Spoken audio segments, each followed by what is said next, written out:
Okay, now I would request Dr. C.I.S. Prasad to uh, to escort the chief guest, Sanjeev Gupta and Srinivasalu IFS. And I also would request the office bearers, President-elect B.V. Gopal Reddy and Senior Vice President-elect Ramesh Chandra Lahoti to take the dais.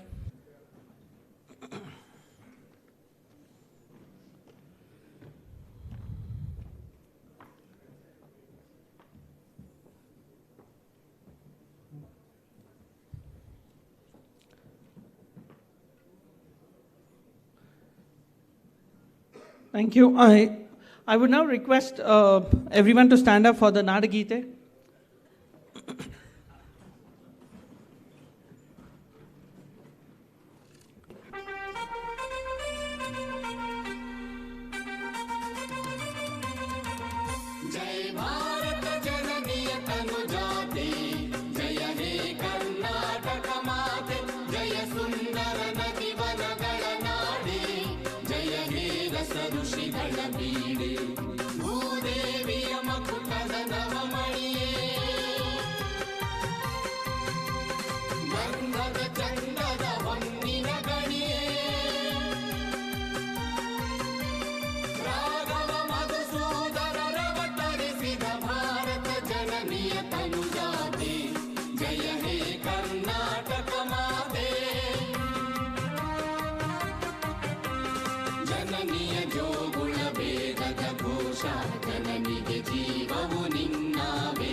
Thank you, everyone. Now I would like to call upon Dr. C.A.I.S. Prasad for his welcome address.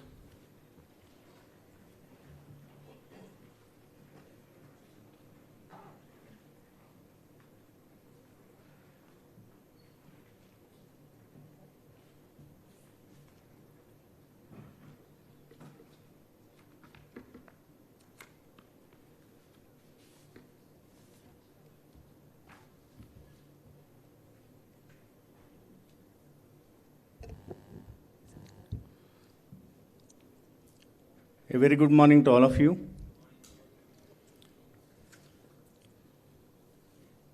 Today's guest speaker for the technical session of 150th Annual General Meeting of Fkcci, Dr. Sanjay Gupta, Chief Executive Officer, Karnataka Digital Economic Commission. The other guest speaker, Sri Srinivasalu, IFS, Member Secretary, Karnataka State Pollution Control Board, Government of Karnataka. My office bearers, President-elect Sri B.V. Gopal Reddy, Senior Vice President-elect Sri Ramesh Chandra Lahoti,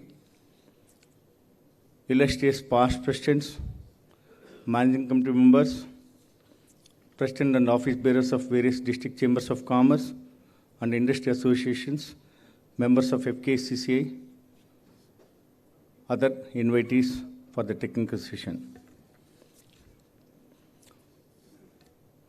Today is a very important day where we have the technical sessions which has been important for our trade industry. Sri Sanjay Gupta, the CEO of Karnataka Digital Economy, is on mission that Karnataka provides largest share of USD 300 billion to Honorable Prime Minister vision of US $1 trillion digital economy of country by 2025-26. Sir has also been in charge of entire Beyond Bangalore with a cluster of 75 crores which have been earmarked by Government of Karnataka. All of you know that the country has been power of youth, the empowerment of youth and aspiration youth to become successful entrepreneurs. Here is the person, the CEO of digital economy, untiringly working towards the empowerment of youth, not only just in Bangalore, beyond Bangalore. They have a structure of complete programs, elevate programs, and even imparting education, creating the clusters of IT at Hubli, Belgaum, and Dharwad. He has been traveled widely, and also he is a topper of ISS 98 batch, served many organizations in Government of India like Minister of Program, Implementation, Minister of Health and Family Welfare. He served in various leadership roles covering South Asia for companies like Accenture as its MD, Microsoft its country general manager, IBM, and also been MD CEO of Lahari, Mysore SDM, Electronic Systems Design and Manufacturing. Sir also been begin 27 years of experience as an administrator, a business leader, an entrepreneur, mentor, and Indian growth facilitator. He is playing an instrumental role in enabling Karnataka objective to accelerate in the growth of investments in digital economy with focus on the core verticals, IT products and service, BPM and GCC promotion, innovation startup, STM beyond Bangalore and talent. With MBA and MPhil, Lean Six Sigma Black Belt and various awards, US University also awarded him honorary doctorate. He is on the various board, panel advisor, governing council member of various government. When I had interaction for supporting of a month-end program, Sir has been said, I think we are in digital economy after COVID pandemic. The country is moving towards digital economy, the digital platform, disruptive technologies. I feel that Fkcci should have the benefit of his address and how to empower all the trade industries to move towards the digital way forward. That means he said that MSME through digital way forward have almost like $500 billion. I, on behalf of Fkcci, on behalf of all of you, on behalf of office bearers, I would like to extend warm welcome to Dr. Sanjay Gupta, sir. We also chosen the other speaker of the technical session, which has been very, very important for the industry and everything. And I quote the Prime Minister of India said the economic growth of India is very important, but also we have to balance the ecology and environment. Recently, when we have the international event conference on conscience, man versus machine, everyone spoke, including the IS minister said that growth of economy depends on the balance of ecology and environment.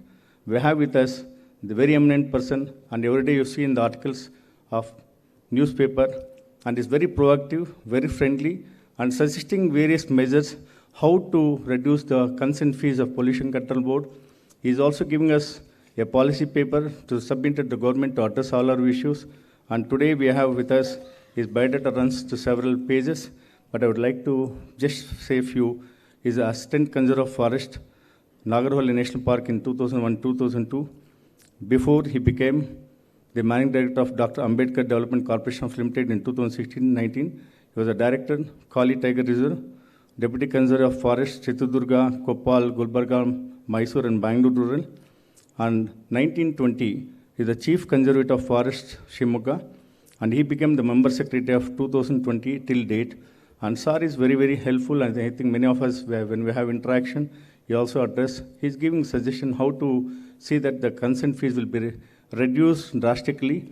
And with our submission, last time when he came, he also been excluded the white category of complete industries from out of consent fees. We have a great person here, Srinivasulu IFS, Member Secretary. Sir, on behalf of Fkcci and on my behalf, I extend warm welcome to you for this technical session of 105th AGM. Thank you, sir. I take this opportunity to extend welcome to our past presidents, managing committee members, the chairmen, the president of various organizations, and the innovators. And without much going, today is the very day at 1:30. Our Honorable Finance Minister has been already boarded the flight. It's landing anytime, and she'll be here at 1:15 sharp and delivering the inaugural address of 105th of AGM of Fkcci. Today being the 4th day of Navaratri, the Kasmandu, that is Units of Energy. We are going to have the energy from the pollution control member secretary. We'll have energy from the growth, engine growth from Dr. Sanjeev. And also we'll have a unique woman finance minister who's going to come here to bring more energies, to bring the best of it, what has been stored for promotion of trade industry. I'm delighted as the president of Fkcci, blamed to my office by tomorrow. My president-elect is here, and senior president-elect Gopal Reddy sir is here. Senior president Ramesh Chandra Lohit is here. And I wish you all the day, all the best, and invoke the blessings of Almighty to bestow the best of best in this Subha year of 2022. With this, I extend warm welcome to again all of you. Over to Pranam for further proceeding. Thank you. Thank you, President, for the welcome address. May I now request you to please hand over the bouquet to the guest speakers?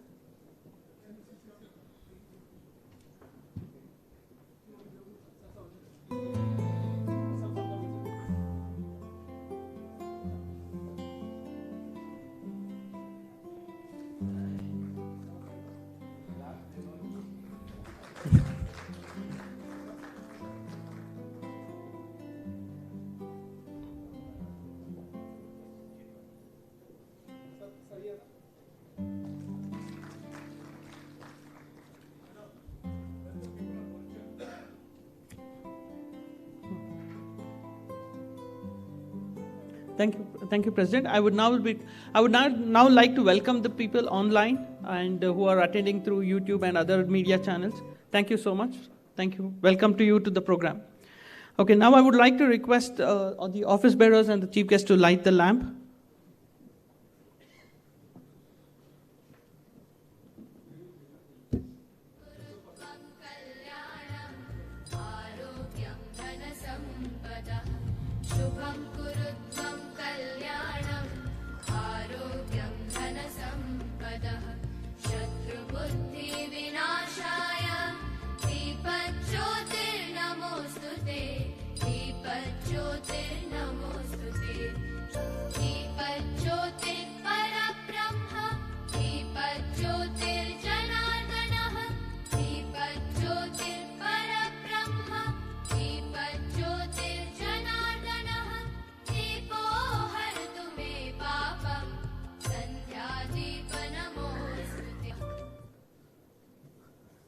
Thank you, everyone.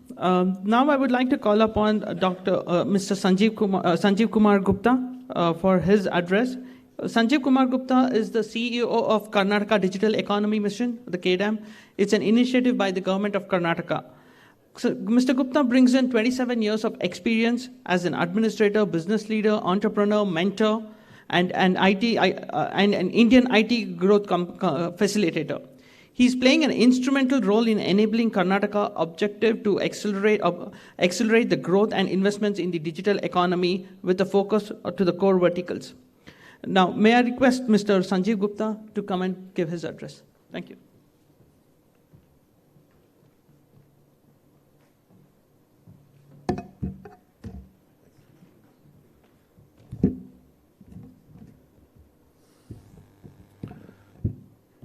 Namaskaram, and very good morning to all of you.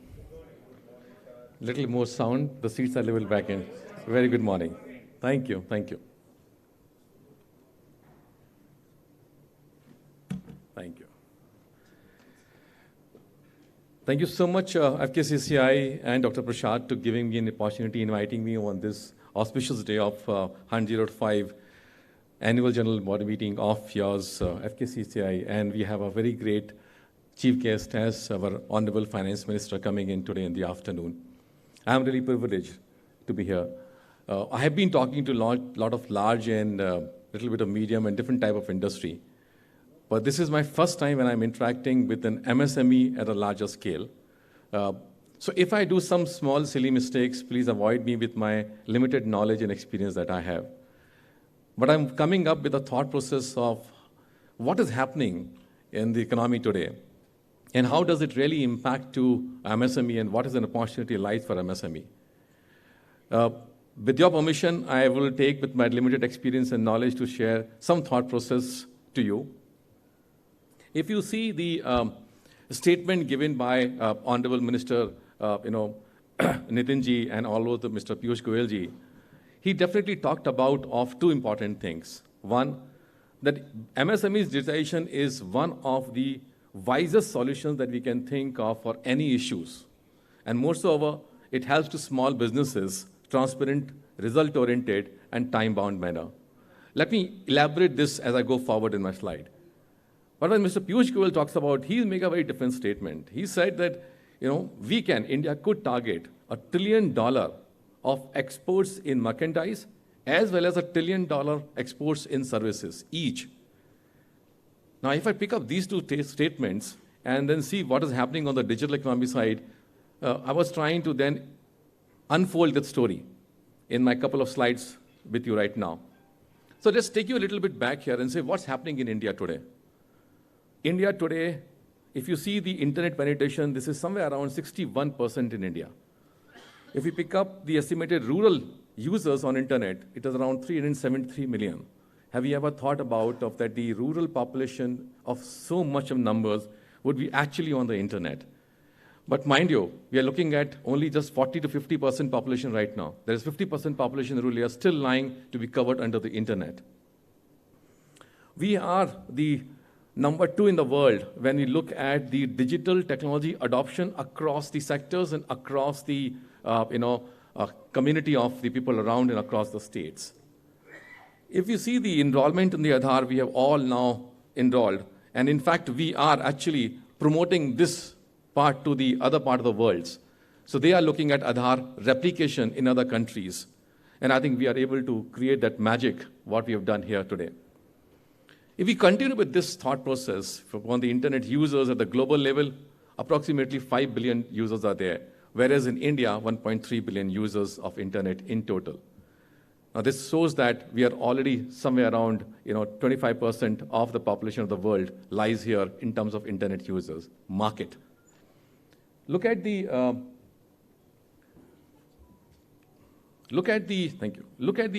mobile subscribers, which is there India. We have somewhere around 750 million of the smartphone users.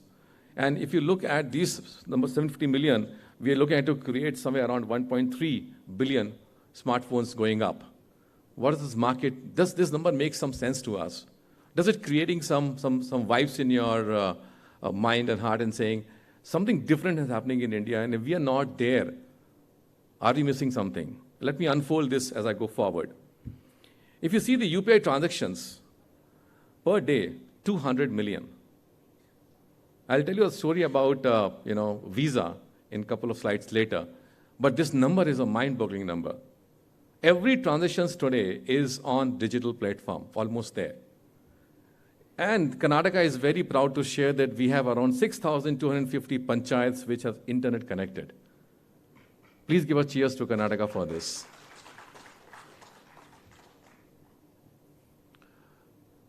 And just few slides, just to recap. You are better aware about this, but I thought it would be just recap on this part. On the MSME story, if you see, the manufacturing takes 31% and trade, which is here, sitting here, takes the largest share of 33%. of the MSME. And the others is around 36%, which is divided in many sectors. Employment, 11 crores employed by the MSME sector. The target is to reach to 15 crores very shortly. And I'm looking at around 20 crores to go forward by the MSME if we do something which is required to be done here.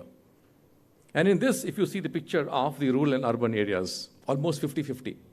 So that means the MSMEs is the one which is breaking the divide between the rural and urban.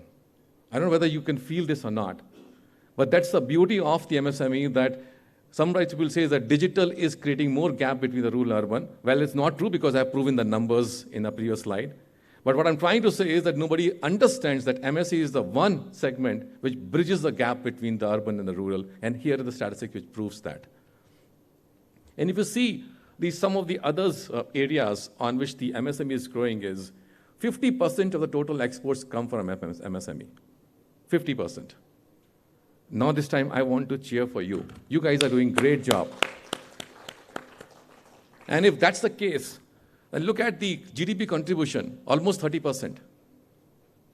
MSME contributing 30% of the India's GDP.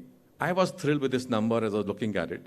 And if the digitization and the digital opportunities come into play, can this number be something different? And the answer is yes. And that's what we're trying to see how much we can do that. The manufacturing output, India's manufacturing output of 33% come from MSME. The trade is already, as I said, 33%, which is occupying the GDP contributions. Let me give you one example of an e-commerce. What's happening on the e-commerce and how does it look like? Some statistics for you. 40 to 50 billion dollars of transactions happens on the e-commerce today. By 2030, ladies and gentlemen, it will be approximately $350 billion of opportunity lies on the e-commerce. It's going to happen. 101%. It will be plus, not less. Think about it. The second one, 150 million now, as we say, the e-commerce shopped in India right now. What we're looking at, more than 600 million going forward by 2030. So that means every shop that you can think of would be on a platform. Well, our Mr. Nandan Nikleni has already come out with an ODC programs. I'm pretty sure that 600 will become almost 1 billion as well. Because the way it is coming up in open source, every individual can have the trading center available on the portal as well as an e-commerce. The third number, approximately 6 to 7 trillion is a business spend. You know what business spend is? I didn't know to teach you. But just for the sake of clarification from my side, as I said, limited knowledge, it's like all money that you spend on your business for all the operations, the salaries, et cetera, et cetera. And if we're looking at to create a $15 trillion of business spend, and out of the $6 to $7 trillion business spend that we do today, the digital expense is very small. Imagine if the digital part of spend is very small, even though you're having a $45 to $50 billion of right now going on in the market space. If you increase the spend by digital one little bit more, this $350 billion may come to $500 billion opportunity for you as well. This is just a number.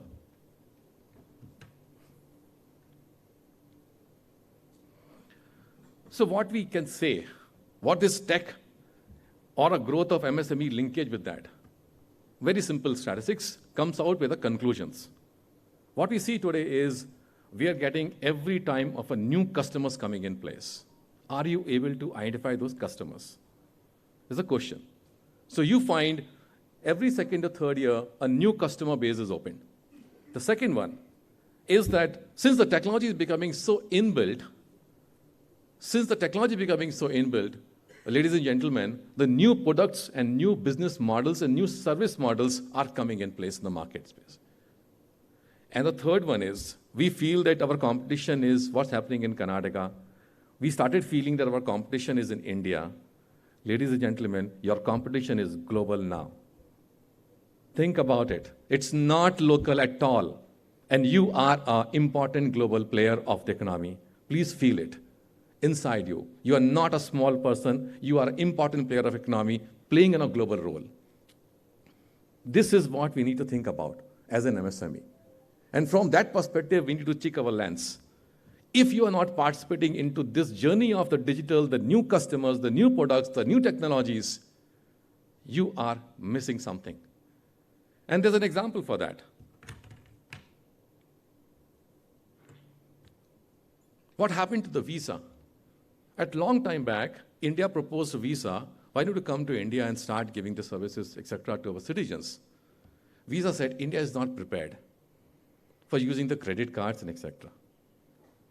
This is a fact story. India said, okay, if you can't come, we'll create something ourselves. We created RuPay. But more than this, we created ahead of the curve called UPI. Ladies and gentlemen, Visa is completely out from the market now. Imagine the global company can't sustain the new model itself. If we are not in this journey, you will be challenged a lot. I want to thrill you. I want to shake you. I want to ask you that you please stand up and ask for how do we embrace the digital part in your trade, in your product line, in your business model, in your services. And that's the reason I'm here today to talk about this. Let me just take you another example. You know this example of great Kodak. Everybody used to have a Kodak cameras. In fact, when I was a kid, my father bought a Kodak camera, which was of a rolls there, and I used to put the rolls and click the pictures and go to the lab and get printed. I was so happy about it. Kodak didn't change the business plan. Kodak didn't understand that what new customers are going to be, what new technologies are going to come in. They're out from this market completely.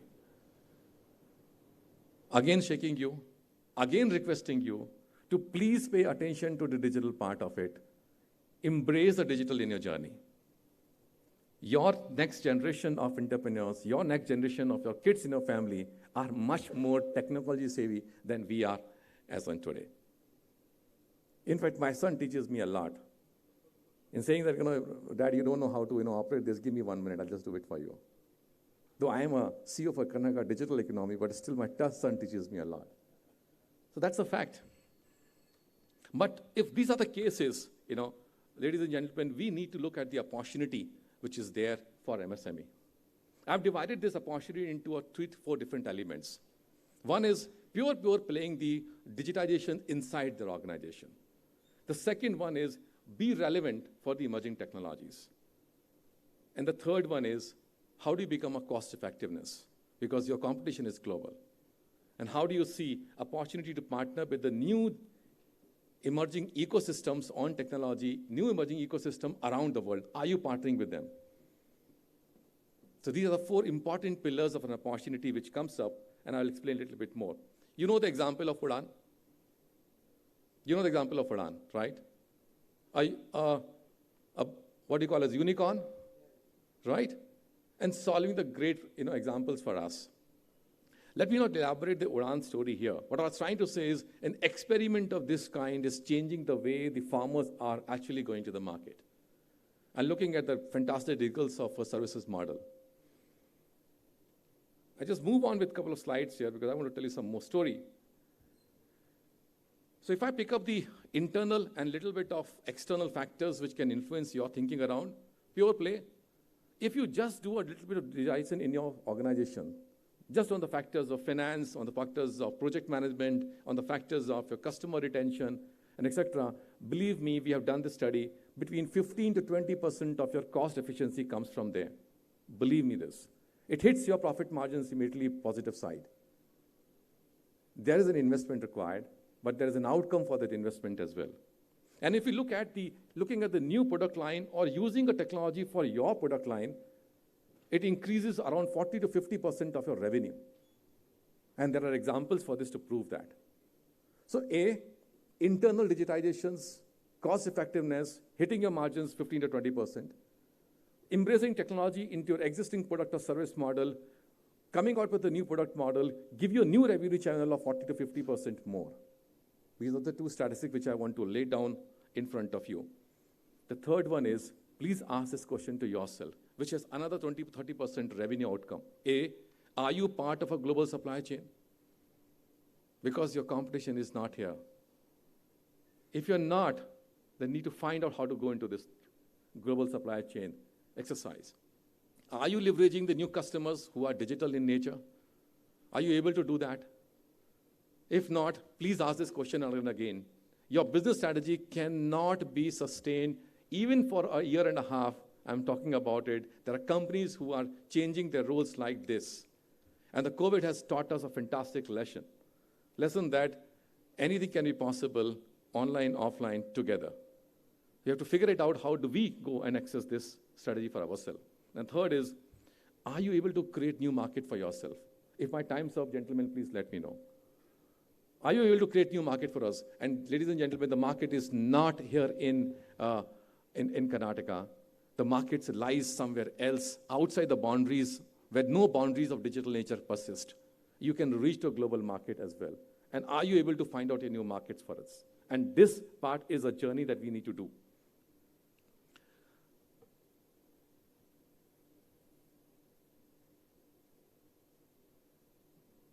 Okay. If I pick up the thread of $1 trillion and $1 trillion digital economy exports, then we're looking at exports to be $1 trillion for MSME alone. $1 trillion opportunity lied for MSME to start exporting merchandise and services together. Believe me, this can be a reality. Just think about it of participating into this with embracing technology in your model. 29%, 30% of the GDP contribution. The way the MSME segment is looked into, the way the clusters are growing across pan-India, and we have successful example in Karnataka, day is not far when you will be contributing 40% of the GDP in the country. In 2030, I'm looking at around $8 trillion of India's GDP. And if I pick up 40%, roughly $3 trillion economy is going to be available by the MSME segment. $3 trillion. Are we there? Are we looking at to creating that models? Out of this $3 trillion, how much you can take up is what you need to decide on your own journey. And this is what I want to talk about. For a small segment of a digital economy, we are looking at creating, as Dr. Prasad was saying, a $300 billion opportunity for us. Our Honorable Prime Minister said the digital economy by 2026 should be $1 trillion. Now I need a cheers from you. Karnataka is standing up and saying, we will contribute the highest number by $250 to $300 billion. Your cheers is motivating me, so I need this energy. Because if we do not do this exercise from Karnataka, the reality of this vision will be a question mark of $1 trillion, because we are ahead of this curve. We are the largest on this. You know, what is the today's number for digital economy in Karnataka? Any guess? Any guess? No, Karnataka's digital economy. We are targeting a $300 billion by 2025-26. It's around $110 billion today. 110. And we need to cross to 3 times to this in next 3 to 4 years period of time. Can we do it? Absolutely yes. We will do it. And for this, what we have done is, we set up this mission called as Karnataka Digital Economy Mission. And in this approach, again, if this has to be done, who is the knowledgeable? Who understands the real pain point of the industry to grow this industry? Only industry understands that. Bureaucracy or a government is to enable and support. So we designed this mechanism of an organization where 50% of the equity of this organization lies within industry, and 49% of the equity lies with the government. The entire budget to run the organizations comes from the government. But imagine what is done is, the top seat on the table is giving to the industry to design the strategy, help us in execute the strategy, and commit yourself as a partner to reach a $300 billion mark. Nowhere in Asia, this model is available. First time experimented here, and we got fantastic results. Under this, what we have is, you should be proud of this. I'm getting a call from Tamil Nadu, Andhra Pradesh, Telangana, Goa, Assam. How you have done it, can you let us know? We also want to replicate a similar model in their states. And that shows the Karnataka's ahead of the curve. Having said this, what includes the digital economy not from MSME perspective, but overall perspective. All the ITS GCC, all the electronic system design manufacturing, all the startups and tech based startup which have come up. All these three together makes the digital economy contribution, and we're looking at that to be about $300 billion. Some few thought, which I thought that why can't you ask something to the government from MSME if you talk to a $1 trillion economy from the MSME side on an exports and a $3 trillion economy overall contribution on a GDP. I thought I will put up some thoughts on the table. Now, these are my personal views, not a government views. What are those? Let's look at one. If you are putting up any expense on an IT, is there any possibility that if it is validated by a CA, it can be out from the income tax completely? Can it be possible? And if it's yes, then there's an incentive for industry to look at the digitization by themselves and reach to that number. That's a one small suggestion to look at and have a consultation process onto this to see how we can make it. Honorable Finance Minister is coming out, the right person on the table, put up a request. The second one, every state government should not look at a very different initiative. And I want to work with all of you. Let's identify MSMEs, which is 50 to 100 crores. The objective is how can we make them 500 crores? And for which we require a mentorship. We require a capital investments going into this. We require a cash flows coming in place. Is there any possibility that the government of India and central government, the state governments combine together and give 50% of capital subsidy which is required for that purpose, and 50% brought in by the industry? And if that is possible, the mentorship is possible, and a programmatic approach we pick up, we can say, let's target to make 200 MSMEs or 2,000 MSMEs or 200,000 MSMEs across the country to cross the turnover of 500 crores. And it is possible to do that. But we require a very strong collaboration onto this. And can we look into some of the other initiatives? Like if you as an MSME is hiring the employees locally, can the Provident Fund and an ESI for at least for 2 years can be given by the government?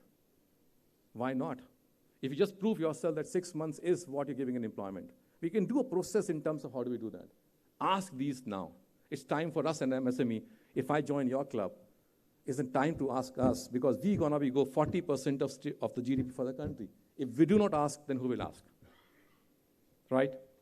So I thought I'll put up some thought process on this part. Another element is, can we invest in R&D from an MSME?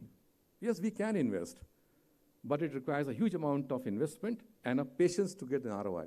We don't have that. We're struggling with our cash flows. How do we handle this R&D investments? We need to have a common facility center coming in place with all the equipments, which provides as pay-per-use model, and we develop an innovation models onto this. What the digital KDM can do for you. So first thing what we can do is, I have a limited services to offer, but maybe in your journey, I can be one of your partner, one of your friend. Number one, in any case, you require a digital skill set to go for your understanding of MSME, please reach out to us. I'll help you. I'll help you to find out who could be the talent that can be available for MSMEs and how it can be made available. The second one that can help you is, if you're looking at an MSME to see how this e-commerce opportunity can be looked into, you need some support on that. Can we bring some e-commerce guys and talk to you? I can do that as well. If you're on manufacturing guys, can I bring you some of the connect with industry global players who can do this exercise with you? I can help you with this part as well.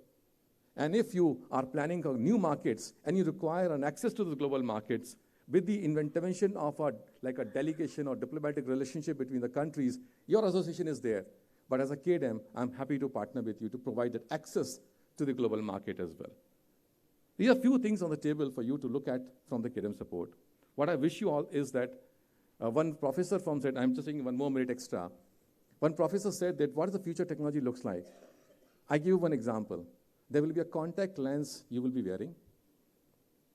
And your blink of the contact lens, it will have a chip inside, you will connect to the internet. Okay? Now you are feeling a fever. With the blink of yourself and the knowledge is there, you will be talking to a robot doc and saying, hey, I'm feeling some fever. What do you think I should do right now? A discussion is going on. You've met an accident in some countries. You're looking at talking to someone in your machine. Do you know the cost of the chip is going to be what? The cost of the chip is going to be less than the cost of your garbage. It will be available everywhere and so-called nowhere. The contact lens will have a chip on it. that will be taking up shortly. It's coming up. The organs are getting built up. You have those. And if you are a little bit alcoholic one, liver is also getting replaced shortly in the labs. So you can go ahead and have it. The technology is changing so fast. You will have those robo-lawyers coming in place and saying, can you discuss with me, I'm in Spain and I got an accident, what I should do? In your language, in your terminology, they will explain you the rules and regulations of that, and you can handle the cases easily. The RoboDoc, education system. Imagine if you're sitting in an examination hall, you're wearing those contact lenses, blink of this, you don't have to mug anything, like a CBSE exam, nothing to mug. Go and solve analytical problems with the formulas that you can see on the screen, right? That's going to be reality, friends. Imagine it's going to be reality. And you say the flying cars are not going to be reality, flying cars is going to be reality as well. So you want to fly from Mysore to Bangalore, 1 hour, fly drive. That's it. Ladies and gentlemen, thank you so much for giving me this opportunity to talk to you. Thank you so much.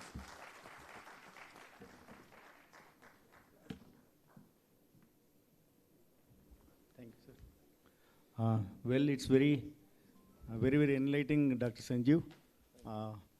It's possible that, Sanjeev sir, it's only possible if you take the outsourcing of all the technology of all the MSME, because many have been self-employed or 1 or 2 partners.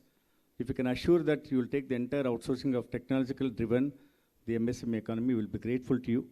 And you, not only your partner, you can be permanent, have a place here at Fkcci. Thank you very much, sir. Thank you. Thank you so much, Mr. Sanjeev Gupta. Now, may I request the President and the office bearers to honor Dr. Sanjeev Gupta.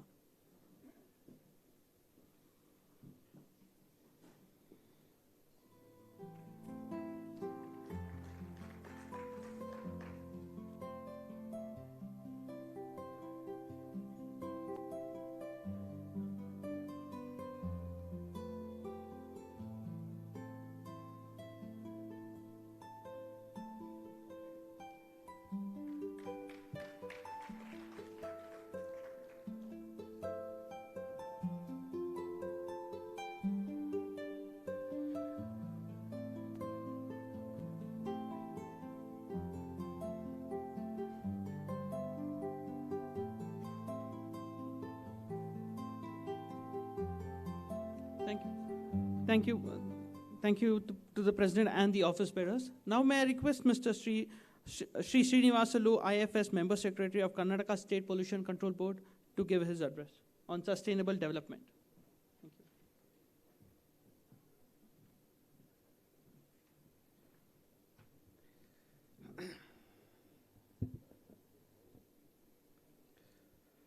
you. Good morning, everybody. Thank you, Fkcci, for giving me this opportunity to share few thoughts with this august body. But my complaints today is, I think immediately after Dr. Sanjeev Gupta's lecture, where everything was in $1 trillion, $1 billion, and then chips, blinking of eyes, you get solutions. Then immediately after his talk, when you put me to talk about sustainable development, I think it's not very fair. Okay. Nevertheless, when Dr. Sanjeev Gupta was explaining about this $1 trillion, $1 billion, those kind of things, when I was sitting there, I was just thinking, I was imagining myself taking a small drive along Indranagar 100-feet road in the evening, where there is glamour, glitz, brands, nice music, hushy-bushy Bangalore, kind of a thing. I was just imagining I'm going in that road. But then when I come back and sit in my office, every other day, a person living just behind that 100-feet road, coming to me and then complaining every day, sir, I cannot live there. I cannot sleep there. My life is hell. All that exhaust smoke is directly coming to my house. All that noise that they are making throughout night, I'm not able to sleep. Okay? that rushing traffic, I'm not able to. We were living in such a peaceful, Indira Nagar was such a peaceful place in Bangalore. Today, after this, we are not able to live there. I think I was finding, what is this? When you're treading that road, you feel so good about it. But when you come back, you feel so bad about it. Okay? I think there is some problem. Second is, I think development is good. I mean, that is what we all look for. But at the same time, if that development has no heart, if that development has no wisdom, I think where we can lead is unimaginable. And the other day, just yesterday, I was writing in an article where, just see, every day Bangalore gets 1,400 million liters of water from Kaveri. You spend so much of energy, money to quench Bangalore's thirst. And immediately after usage, it becomes sewage. And you let that sewage go to lakes, water bodies, and then to Mekedatu. Now, in the urge of development, I want to spend 12,000 crores rupees, bring Yettinahole water to Bangalore. Bring it for 245 kilometers, submerge all those kinds, forest, everything, it's okay. Or think of a Mekedatu project where I have to spend 9,000 crores to get 4.5 TMC water to Bangalore. And actually what you are getting, the sewage from Bangalore is going to Mekedatu, and you are proposing to lift that sewage back to people in Bangalore and provide them in the name of water. Instead of that, just think, by just spending 2,000 crores in Bangalore, you could have put up 1,000 MLD tertiary treatment plant where, with that budget, 1,000 million liters every day amounts to 13 TMC of water at 920 meter altitude in Bangalore is available to everybody. And more than that, all your Rishabhavati problem, lake pollution, Belandur, NGT, everything is gone for a toss. What is the difference? It is just application of mind and development with a thought of wisdom or a sense of heart. Thinking about long-term solutions rather than short-term solutions will be the solution that is available to us. Is it that we don't have that, that time to pause and think about it? And believe me, human race is such a race where we think we are the highly enlightened species, biological species on the earth. As Sanjay Gupta was mentioning a small story, I just remembered a small story where human beings as the topmost species in the evolutionary chain thinks he is the boss or custodian of all the living species. He should take care of everybody. And in that pursuit, he was trying to safeguard, conserve forest, conserve wildlife, conserve animals, everything. And we all believe that our immediate sister concern is chimpanzee. I think near our evolutionary chain. And unfortunately, that chimpanzee became an endangered animal. At the end of the day, we just had 2 animals in the wild, to survive. Then as human race, we felt, no, I think I should protect that species, because if it goes, I will lose my immediate neighbor. So he brings him to a zoo and then nurture it, provide it, and then a lot of people are coming to watch it by paying money. And now it is safe in safe hands, and you are also getting money. Unfortunately, one day, a small boy who was watching this chimpanzee unfortunately fell in that chimpanzee cage. Okay? And now, as usual, wild animal, it tries to go and attack that boy. Now, the zoo management has 2 options. Save 1 by 1 chimpanzee, save 1 by 8 billion human beings. Do you think, what is the what will be the choice of zoo manager? Do you think he will save animal or he will save the boy? Where are your ethos? Where are your wisdom of saving everybody others? So that is the real cause of concern here, where we speak of many things, but at the end of the day, when it comes to action, okay, we became short-sighted. We became selfish. See, many times we think money can buy everything. Yes, we need money. We need trillions. On the other day, I was in Koppal, where some sponge iron factories, Koppal is known for sponge iron factories, everybody. And then we were getting a lot of complaints, sir, there is a lot of air pollution, nothing is happening, you should come and visit, solve our problems. Okay. I went there and then spoke to all those sponge iron factory people, sir, they are doing everything right. And in fact, they told, sir, all the people living in and around the factories, these people are taking care of them. They told, sir, if they grow some crop there, they get 3,000 rupees per acre. And now, as an industrial person, I am paying him 5,000 rupees or even 10,000 rupees per acre, and I am giving him employment in my factories, still he is complaining. So he should not be complaining this. I also felt, yeah, when he is getting 3,000 rupees per acre, if he take out the crops, by industry, if he is giving 10,000 rupees, what is the problem? He should be happy. The farmer should be happy and he should not complain. So I put the same argument with that farmer. ಅರೆ ಯಾರು ನಿನಗೆ ರೈತವ್ರ industry ಅವ್ರು ಬಂದು ನಿಮ್ಗೆ ಉದ್ಯೋಗ ಕೊಟ್ಟಿದ್ದಾರೆ, ಭೂಮಿ ಕೊಟ್ಟಿದ್ದಾರೆ, ಜಾಗ ಕೊಟ್ಟಿದ್ದಾರೆ, ನಿಮಗೆ ರೋಡ್ ಕೊಟ್ಟಿದ್ದಾರೆ, ಶಾಲೆ ಕೊಟ್ಟಿದ್ದಾರೆ, ಮತ್ತು ನೀನು ಬೆಳೆದ್ರೆ 3,000 ಬರ್ತಾ ಇತ್ತು, ನಿನಗೆ 10,000 ರೂಪಾಯಿ ದುಡ್ಡು ಕೊಡ್ತಾ ಇದ್ದಾರೆ, ನಿಂದೇನು ಪ್ರಾಬ್ಲಮ್ ಇನ್ನು? You know, the answer from that poor man really shook me.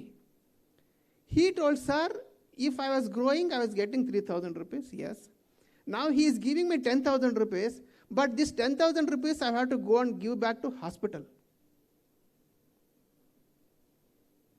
Because the quality of air I am breathing is bad, the water I am taking is very bad, my health condition is bad, my family health condition is bad, all kinds of, when I am not able to live, what do I do with the money?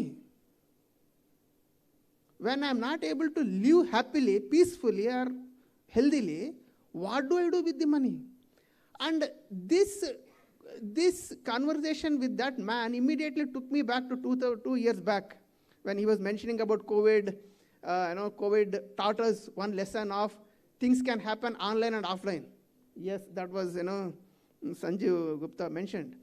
Then immediately I also thought, yeah, COVID also taught us one more lesson. Things can happen online, offline, as well. Things can come to standstill if life is threatened. Things can come to standstill if life is threatened. Unfortunately, we human beings, our memory is so short. And our confirmation bias is so strong that whatever we believe, we reinforce that belief by the incidences, happenings that here and there happens in and around us. We believe development, so now we take, COVID start as online and offline. We forget that because we don't believe that, ecology and then threatened, if life is threatened, the economy can come to standstill. That we forget.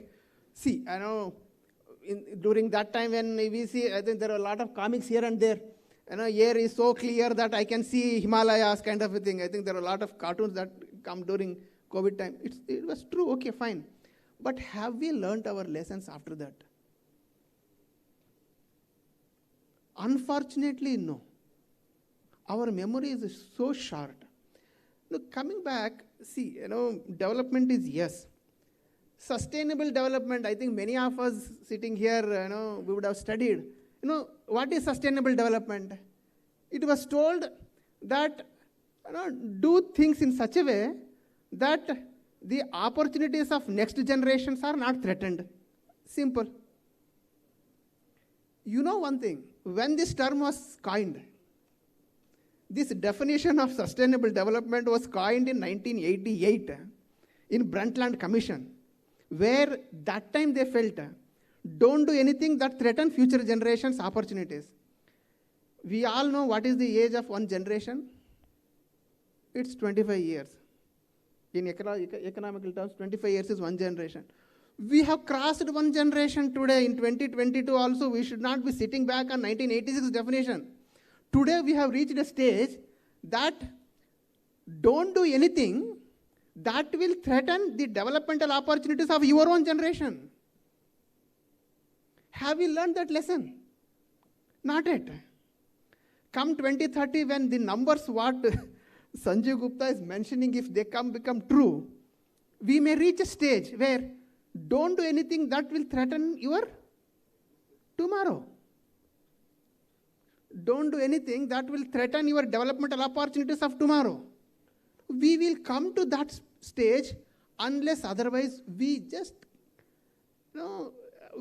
have an eye on the repercussions of development. Okay? 50 years back, 100 years back, when I was coming, I was just seeing the first industry, steel industry in South India is Bhadravati, Vishveshwaraya Iron and Steel Factory. It was done with such fanfare, and then it was 13,000 people, employment, everything. It was good. What happened today? What happened after 50 years? Is it the same thing? No. So, friends, don't take it for granted that tomorrow is same as today. Okay? So we should be prepared for tomorrow. Then I think our activities will be sustainable. So I'm not telling anything, I'm not putting a negative connotation anything here, but only thing is, I'm only urging everyone that development with looking tomorrow as it is existing, development as inclusive development, taking everybody along. Okay? In fact, for nearly 50, last 100 years, these words, industrialization, profiteering, maximization, those things have, were the buzzwords. But today, unless otherwise we, like 2G, 3G, 4G, even in developmental perspective, unless otherwise we look at the thing as industrial diversification. Okay? If something is happening, all the other subsidiary industries around it, okay, are part of that industrial ecosystem. In fact, it is high time that we understand the concept of ecosystem and bring those principles into industrial ecosystem. Then it will be sustainable. Okay, see, sometimes even as, sitting in pollution control board, sometimes we see wondering, industry is at one place, the waste treatment plant is 100 kilometers away from that place. Who designed it? Just don't blame government. Okay. I take that blame, but at the same time, don't just blame government. It's a collective wisdom, collective decision making, and collective responsibility. Now, the effluent is generated at place X. Ideally, the effluent treatment plant should be in and around. It's common sense. But where we have kept our ETP, our effluent treatment plant, common effluent treatment plant, it is 150 kilometers away. What am I doing? Now transporting that effluent from point A to point B, the transportation cost is more than treatment cost. When that is the situation, why I will treat? Even if I want to treat, I will be unable to treat because the infrastructure that we have created for ourselves to treat that is not tenable. Who has created this infrastructure? We ourselves. Now, by creating, I'm just giving this small example.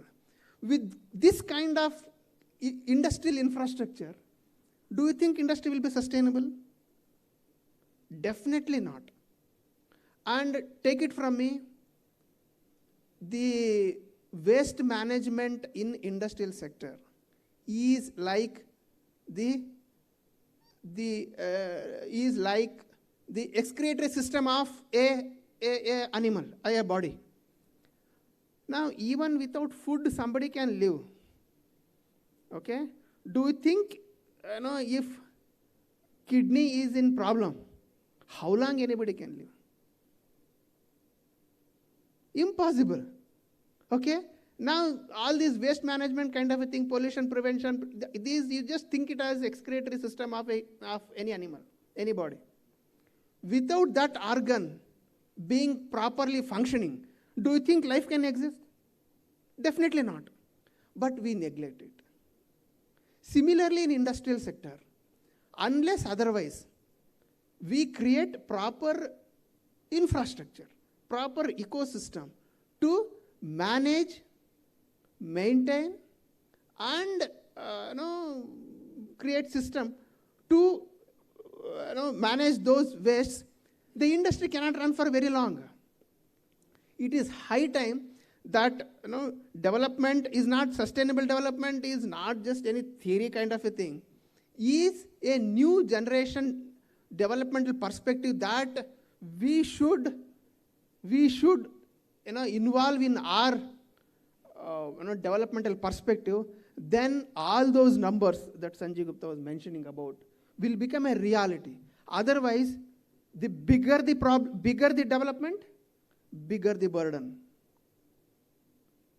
Bigger the development, bigger the burden, bigger the danger. And if the danger is beyond repair, then any amount of money cannot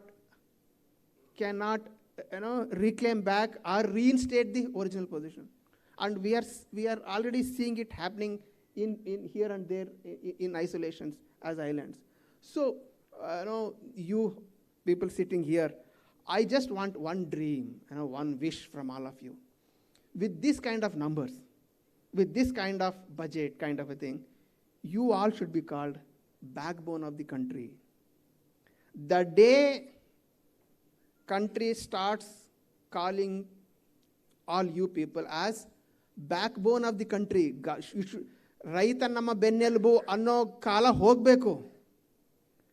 ರೈತ ನಮ್ಮ ಬೆನ್ನೆಲುಬು ಅನ್ನೋ ಕಾಲ ಹೋಗಿ ಕೂತಿರ್ತಕ್ಕಂಥ ನೀವು ಭಾರತದ ಬೆನ್ನೆಲುಬು ಅಂತ ಯಾವತ್ತು ಘೋಷಣೆ ಆಗುತ್ತೆ, ಆವತ್ತು ಸಸ್ಟೈನಬಲ್ ಡೆವಲಪ್ಮೆಂಟ್ ಆಗಿರುತ್ತೆ. Today this is the only limiting factor that I see why country is not still accepting industry as backbone of the country. Somewhere there is that apprehension, somewhere that gap that has left. So it is high time if that gap is filled.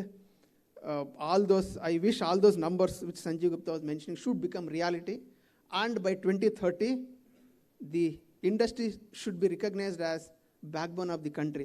For that to happen, this small nudge in this development perspective, if it is looked at as sustainable development, value-based development, integrated development, inclusive development, industrial diversification, if these terms become the buzzwords of development, definitely days are not far to this becoming a reality, and then we all will be living peacefully. Thank you for sharing few thoughts with me. Thank you.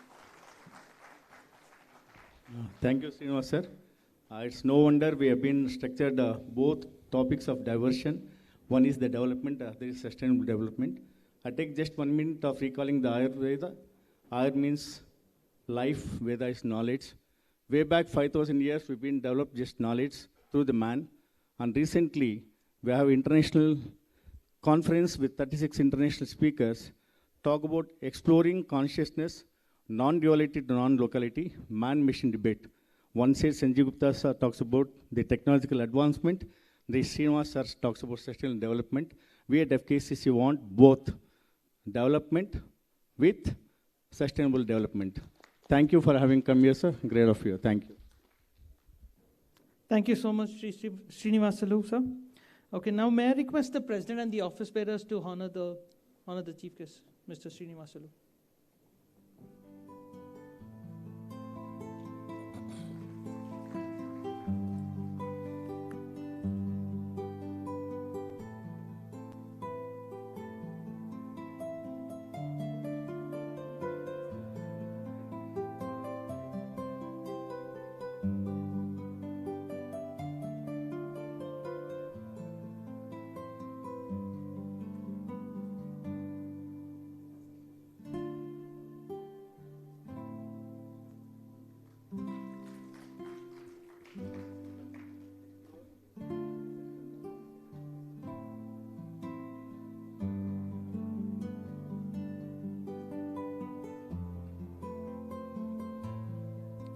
Thank you so much to the President and the office bearers. Now, may I request Mr. Sri Ramesh Chandra Lahoti, Senior Vice President-elect, to propose the vote of thanks.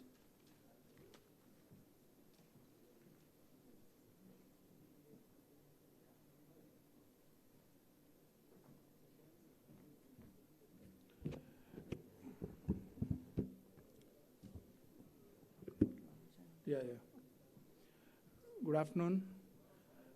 And on behalf of the Fkcci, today for the technical session for the AGM, which was inaugurated now, and two eminent speakers have presented their lecture on this AGM day of our Fkcci. On behalf of past presidents, my office bearers, President Dr. C.I.S. Prasad, President-elect Shri B.V. Gopal Reddy, and past President Perikal Sundar, and my managing committee members, and all the dignitaries and the members of the Fkcci. On behalf of you, I thank Dr. Sanjeev Gupta for the Karnataka digital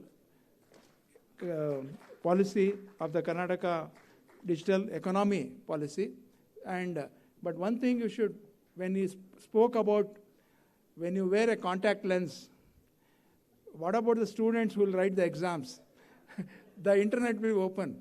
So that is, no, but I'm just jokes apart, but one way I just convey to a lot of people have come from our districts, because as we have toured this year from Fkcci for various delegation, various district chamber of commerce, but I can find the adoption of digital is little less in rural than in cities. So, but on the same way, I request that you have to adopt digital mode of business to sustain or to, because the way the presentation, the way we are seeing at Fkcci an opportunity to find the place market, gives that, like we close our shop at around 9 o'clock.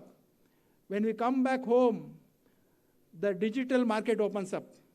And people are buying in crores of rupees early in the morning when you sleep. When we open shop, there will be no customers. So please adopt, like both offline and online. You are always there, especially the trading community. And we heard the same way. I thank Srinivaslu, member, Secretary, Pollution Board. He has talked about global warming. The man and the digital and global, these are two lectures which we presented to you, our Fkcci members. I thank both of them on behalf of Fkcci. Thank you, sir, both of you, for gracing this occasion. And I inform the members present here in this auditorium that we'll take a break and we'll assemble back at 1:15 as Madam, our Finance Minister, Srimati Nirmala Srinivasan, is going to address us. She'll be in time. So please have your lunch and be assembled at 1:15. Thank you. Thank you, one and all. The Finance Minister has been already reached West End Hotel. She'll be here by 1:15. I request all of you to come before 1:15, occupy the dais. There's a vehicle number. So vehicle number KA53MC9586 is blocking the statue. Whoever.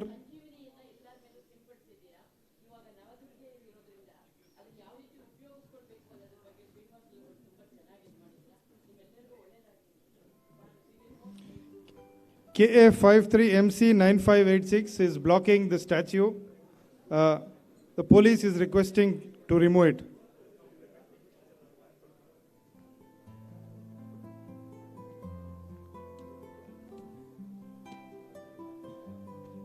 Sir, one lady ಬರ್ತಾ ಇದ್ದಾರೆ sir. ಇಲ್ಲೇ ಬರ್ತಾ ಇದ್ದಾರೆ sir. ನಾನು announce ಮಾಡಿದೆ sir.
ನನಗೆ ಗೊತ್ತಾಗುತ್ತೆ ಕರೆಕ್ಟಾಗಿ ಹಿಂಗೆ ಇರಬೇಕು ಯಾರು ಬೇಡ ಬಾಯ್ ನನ್ನ ಪೇಪರ್ಸ್ ಎಲ್ಲ ಇದೆಯಲ್ಲಪ್ಪ ಇರೋ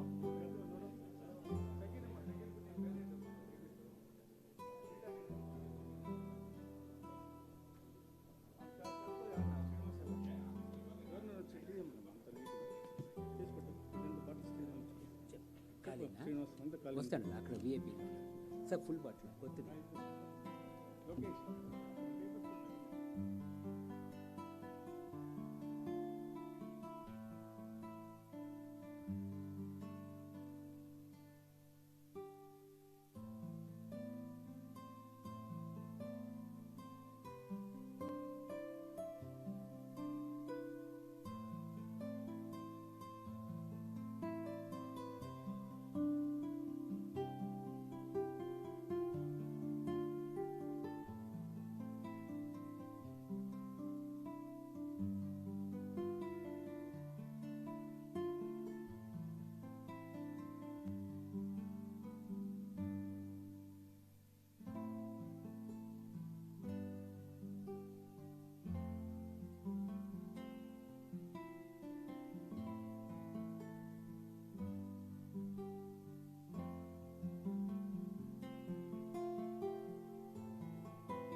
Good evening, everyone.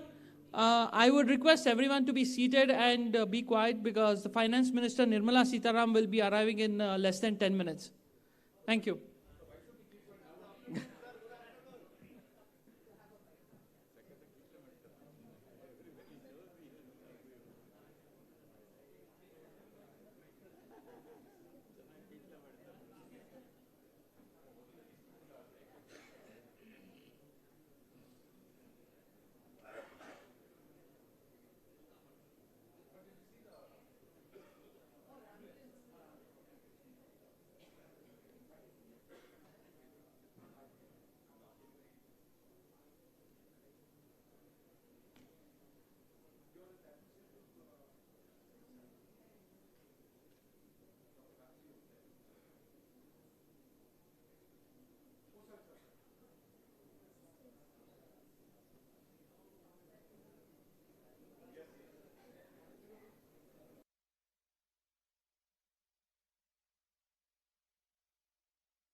Giving away the medical ambulance to Srimati Asha Swami. She is from Jiva Raksha Charitable Trust, an NGO. Naran, this great lady, has taken care of more than 4,000 orphans in its cremation. Anatho Daivarakshaka, going back, that victim, this lady, Srimati Asha Swami, is almost like a goddess. Anatho Daivarakshaka. Thank you, ma'am. Thank you, ma'am.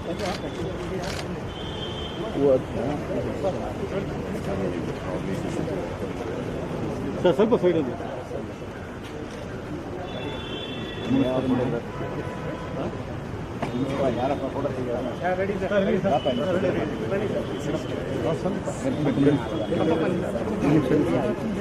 ಸ್ವಲ್ಪ ಹಿಂದೆ sir, ಸ್ವಲ್ಪ ಹಿಂದೆ madam ಕಾಣ್ತಾರೆ. ಪಕ್ಕಕ್ಕೆ sir. Enhances the stature and prestige of Fkcci. Several notches.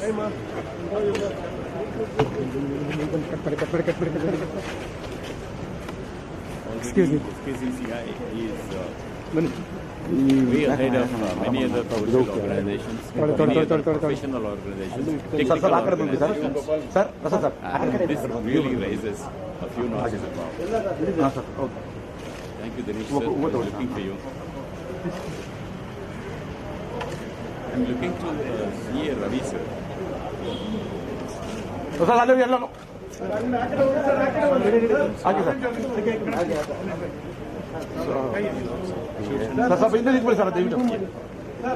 Hello Ravi sir.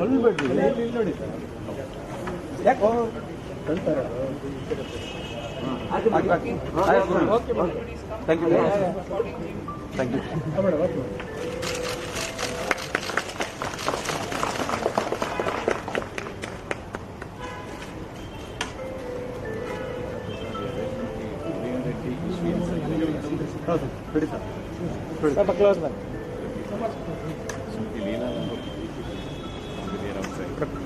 Cut ಮಾಡ್ಕೊಳ್ತಾರೆ.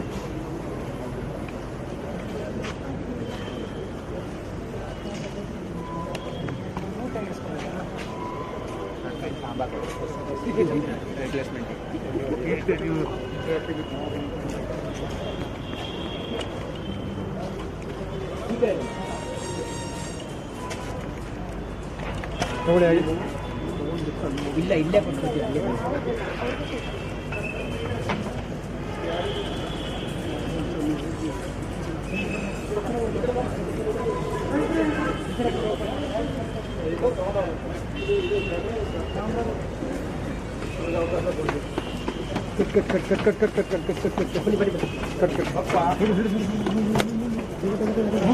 ಮೇಲೆ ಹೋಗ್ಬಿಡಿ.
Good afternoon. May I request all of you to be kindly seated.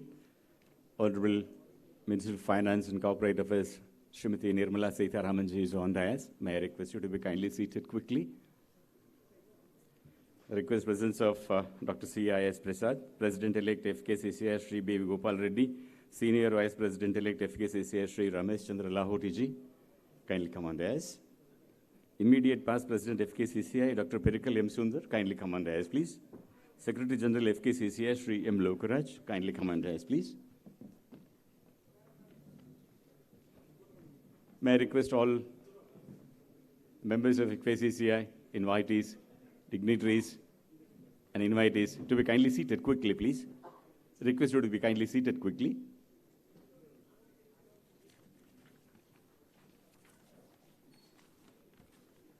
Are we settled? Please. Dr. C.I.S. Prasad's period as President of Fkcci has been eventful, purposeful, raising the activity levels a couple of notches higher. A professional CA par excellence, is a devoted social worker and a philanthropist, for which he has been recognized with a doctorate by Tumkur University. Request and invite, thank you very much. Request and invite Dr. C.A.I.S. Prasad for his welcome address. Welcome, sir.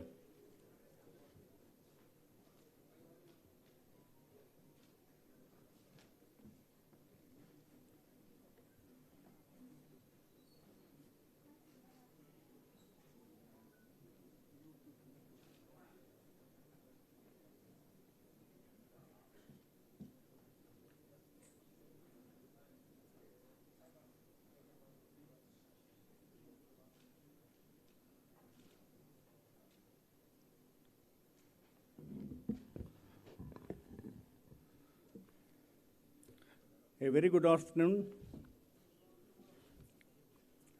Respected Srimati Nirmala Sitharaman Madam, Honorable Union Minister for Finance and Corporate Affairs, Government of India, the President-elect Sri B. Gopal Reddy, Senior Vice President-elect Sri Ramesh Chandra Lahoti, immediate past President, my President Dr. Perikal Sundar, illustrious past Presidents of this great institution, today the technical speakers, Dr. Sanjeev Gupta, CEO of CADM, and again, the Srinivas, Member Secretary of Pollution Control Board, Ullas Kamath, the Chairman of Fkcci, and all the past presidents, office bearers, presidents and of trade and industry service organizations, managing committee members, dynamic chairperson of this year of 21-22, members of Fkcci, the print and electronic media, ladies and gentlemen, before I would like to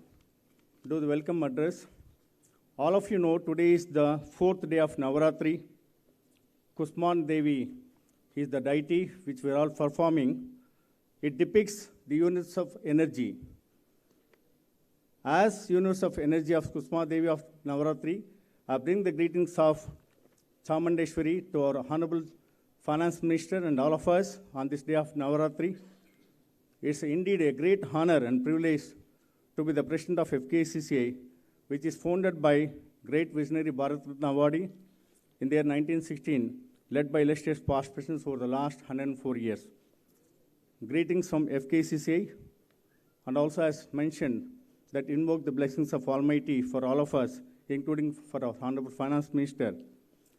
On behalf of members of Fkcci, all 30 district chambers of commerce and industry, and all office bearers of all trade and industry and organizations, as President of Fkcci, I am very much delighted to welcome our Chief Guest, Srimati Nirmala Sitharaman Madam, Finance Minister, for inaugurating the 105th AGM. We are very fortunate that our Honorable Prime Minister of India, through our Honorable Union Finance Minister, has brought several packages and implemented Atmanirbhar scheme of more than 20 lakhs crores during the most challenging times when the entire world suffered due to COVID pandemic. More packages have been offered, rolled out to benefit of MSME sector, which is the backbone of economy and also to generate maximum employment. I would like to draw your attention, thanks to our Honorable Prime Minister of India, again all the cabinet ministers for having courageous taken a decision to identify trust the Indian pharma companies to produce vaccination by which today we're all living because of the living God of Honorable Prime Minister of India, Sri Narendra Modi. Prime Minister of India has reposed a lot of confidence in India. When the COVID pandemic, all of you know that all the countries have been melted down. I would like to again say that our finance minister, despite the challenges, she is the best in the world, and all economies have been beaten. Now, India is the 5th largest economy. Can I give the standing ovation? Can I give the standing ovation for the most proactive, untiring efforts, working 24/7 to bring the lot of reforms, thereby we can perform.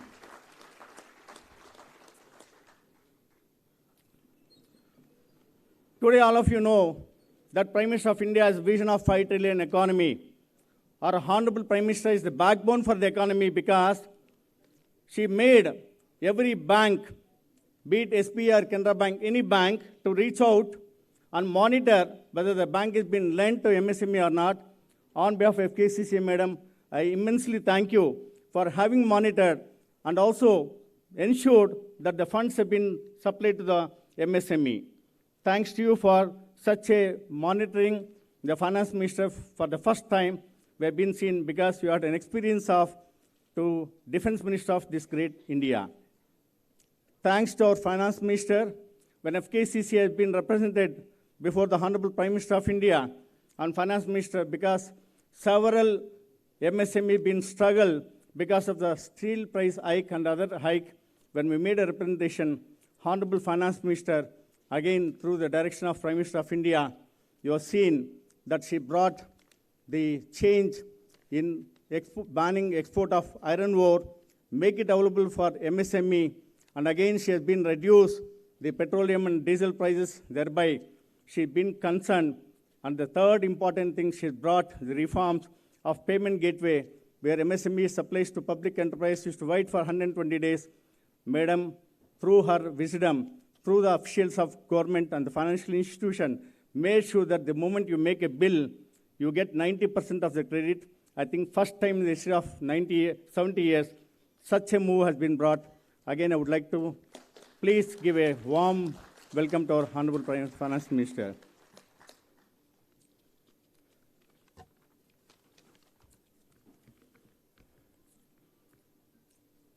Again, in the COVID pandemic, we have seen the way of living, the way of doing business.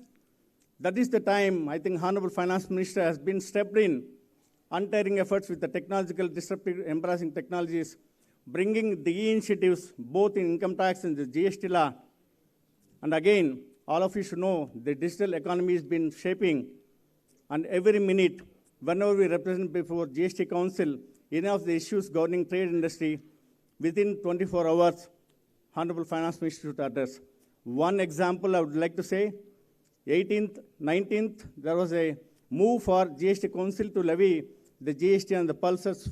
When we approached on 16th, 17th, through our Honorable Chief Minister of Karnataka, through Finance Minister, we got a notification from CBSE that she given exemption for the labeling more than 26 kgs. That is the greatest contribution by Finance Minister.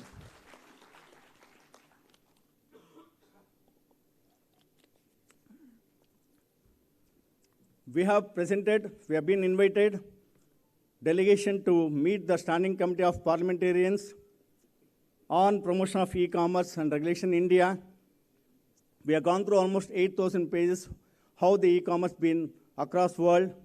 When we suggested, before even we written, our Honorable Finance Minister has brought the game changer. She has been open the e-commerce platform for all the traders, including those who have not been registered with GST. By declaration, they can get into online platform. And again, without insisting for registration of different states, Madam has been allowed through GST Council that composite sales also he can do online through e-commerce platform. That is the game changer to achieve the 5 trillion economy of Prime Minister of India. Thanks to Madam, every trade across the taluk, they've been getting on online. We at Fkcci have been signed a MOU with Amazon, who has been come forward with the global access market for all the traders in Karnataka for 2 years without processing fee. Fkcci always would like to conduct, support the economy of both state and central. I would like to take the messages from Swami Vivekananda and Arvind Maharshi 100 years back. They quoted, say that India has to regain the power. India has to re-emerge. The India has to shine. It's only with the power of youth. Honorable Finance Minister, Fkcci, 105 years of organization with the dedicated guidance of past presidents, MC members. We have been this time invited business manthan competition from across southern India. We have received more than 625 business plans. The grand finale been held on 18th September. We have given 26 lakh cash prize. More than that, the tie has been offered for all the 75 teams free of incubation for next 1 year. And again, the Inaugural group of engineering and AAC has been offered 12 crore seed money. I think that is the game changer. Fkcci also been joining the movement of not only Bangalore, beyond Bangalore and beyond Karnataka. Bangalore is known for Silicon Valley and the startup capital of entire India, more than 39 unicorns. We have with us Sanjeev Gupta sir. Through the government of Karnataka has been taken initiative. Why only Bangalore, beyond Bangalore, like tier 2, tier 3 cities, they've been almost like earmarked 150 crores seed fund for to make sure that the unicorn not necessary from Bangalore. Thanks to Sanjeev Gupta from Karnataka Digital Economy for having taken this one. Madam, always think that Fkcci always talks about issues and challenges. We must thank the government of Karnataka Commercial Tax Department, joined with Fkcci through our chairman B.T. Manohar and the entire team. We conducted more than 300 workshops, implementation of GST. I would like to say that Karnataka is contributing second highest in GST collections. The initiatives taken by Karnataka, the first state in the entire country. Thanks to you, Madam, for reposing. And also, we are very fortunate, Madam represents from state of Karnataka.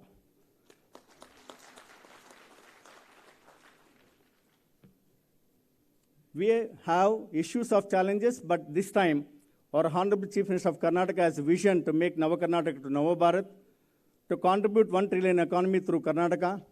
We had structured first time the state level conference with the Karnataka Chamber of Commerce, with all the district chambers of commerce. We talked about infinite opportunities. Thanks to Prime Minister of India coming out with PM Gati Shakti project, and more thanks to our Finance Minister to include lakhs of crores budget in the PM Gati Shakti, which will talk about the infrastructure of roadways, mass transports and all. I think Karnataka is going to take lead in contributing the journey of our Prime Minister of India vision. I heard the speech of Prime Minister of India in 75th year. We are celebrating Azad Ki Amrit Mahotsav. We have been past the journey. All of you should know, we are very fortunate after the COVID pandemic, the PM wake-up call through Honorable Union Finance Minister, vocal for local, Startup India, Stand Up India, the Young India, self-reliant economy. And you've seen when the ban Chinese apps, how the Indian technological has been overcome in 24 hours. I'm sure that PM has been made a statement, 75 years of journey is not sufficient. The next years, he casted the responsibility on all the senior citizens sitting here, more than 40 years, to extend the hands and support, to empower the youth, to become the 100th year, like Swami Vivekananda says, hereafter the nation has to move only because of the youth and youth power. We at Fkcci have been dedicated, committed to make sure that we are part of the journey of our direction of Prime Minister of India. And we are very fortunate, Madam, you have been taking every measures to see that how we can get benefit. And your vision of achieving 1 trillion of exports, already today morning Sanjeev Gupta has said, through the digital MSME, how we can reach 1 trillion economy. Madam, I do not like to take much time, but we are very happy, again, through your directions and Prime Minister of India. For the first time, 9 Indian foreign services, be it probation officers, the ambassadors of various countries, and MEA, has been come and interacted with the president of Fkcci along with the team to know the aspiration of business community. 70 years we used to wait for them to come. Today they have come, and I think the entire trade industry got benefited by virtue of their presence. Madam, Karnataka is the first to receive the 9 IFS officers for interaction. We already been seen more than 25,000 crores business has been accrued through their presence. Thanks to Prime Minister of India and thanks to our Honorable Finance Minister. Can I have your claps, please? There, Finance Minister has been here. There is no GST for the claps. I'm very happy that Karnataka has been contributing the second highest in tax compliance, lowest administrative cost, and taken all the measures. And even the state budget been widely appreciated. I take this opportunity to extend my sincere thanks to Chief Minister of Karnataka, Dr. Murugesh Nirani, and when we had interaction with Honorable Finance Minister, I requested to please come and address this very long due. I'm very fortunate and privileged and pronounced to you, Madam, for having accepted the invitation to participate in the 150th AGM at when the Navaratri celebration. On behalf of all of you, on behalf of Fkcci, on behalf of the past presidents, on behalf of my entire fraternity, I extend warm welcome, a warmest welcome to you for gracing this occasion of 150th AGM.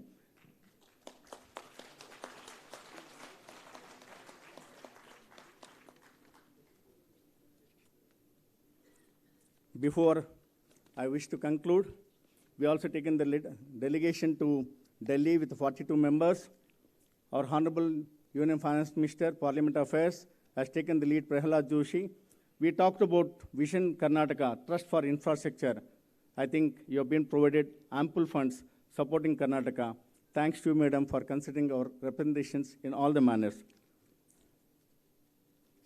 And you have seen our Honorable Prime Minister of India, like bringing several projects, several plans, and I must say, I think we've all been watching more than 50 to 60 years. Never in the history of India, never in the history of any global, where the Prime Minister of India or Finance Minister have been working more than 18 hours, untiringly, without hesitation, and doing all reforms, thereby Fkcci can conduct the programs to provide platform, thereby you can perform. This is what the nation needs. This is what the Honorable Finance Minister needs. This is what our Prime Minister of India needs. Be proud to be an Indian in incredible India. Be a game changer. I salute all my past presidents and my founder, Sir M. Visvesvaraya, for having given this great opportunity to head this organization when the challenging time. I'm laying down my office tomorrow with the happy note that whatever is possible, able to do it with the collective efforts and continue to mission with my President-elect and Senior Vice President. And finally, extend warm welcome to all the past presidents, the print and media, my managing committee members, the invitees, the presidents. Thank you, Madam, for having come here and be part of our 150th AGM. Thank you. Thank you, Dr. Prasad, for the warm welcome. Request Dr. C.I.S. Prasad, President of Fkcci, to present this bouquet of flowers to Honorable Union Minister Srimati Nirmala Sitharamanji as token of welcome.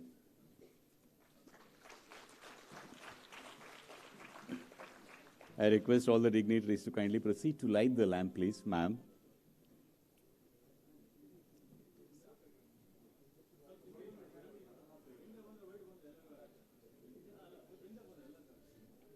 Console, kindly provide the music.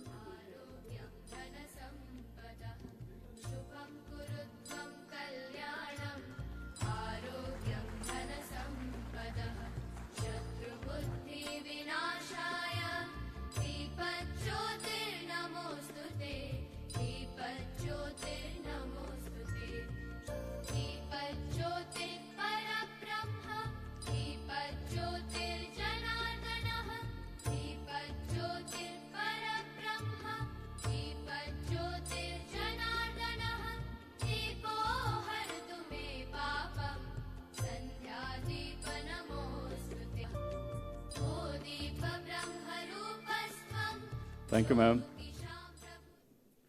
May I request the presence of these ladies and gentlemen on the dais to honor our Union Finance Minister. I request Srimati Radhika Prasad to kindly come on dais, Srimati Udaya Reddy, Srimati Leela Lahoti, kindly come on dais as quickly as you can. Shri B.S. Arun Kumar, past President Fkcci, Shri K. Lakshmanan, past President Fkcci, Shri K. Shivashanmugam, past President Fkcci, C.A. K. Ravi, past President Fkcci, and Shri M. Dinesh, past President Fkcci. Request your presence on the dais, please. Yes.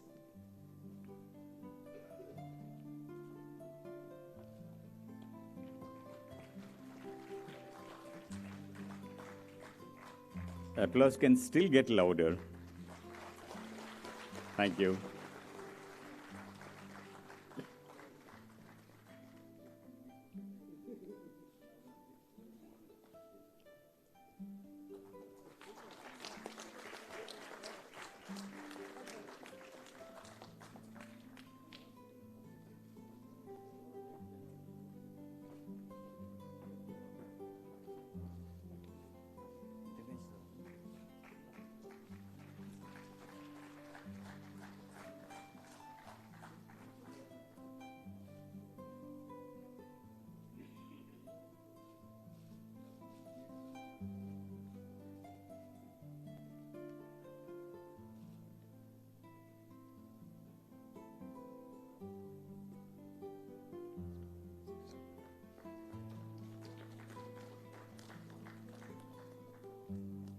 Thank you, ladies and gentlemen, for coming on dais and honoring and doing the honors of honoring our Union Minister for Finance and Corporate Affairs, Srimati Nirmala Sitharamanji.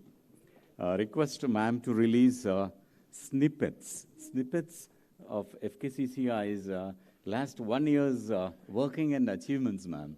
They have been very proactive and taking very right stands about all the issues, and this is a consolidation or a compendium of Fkcci's stand taken and also the proactiveness of Fkcci in the last 1 year. And here goes the snippets of Fkcci in the last 1 year.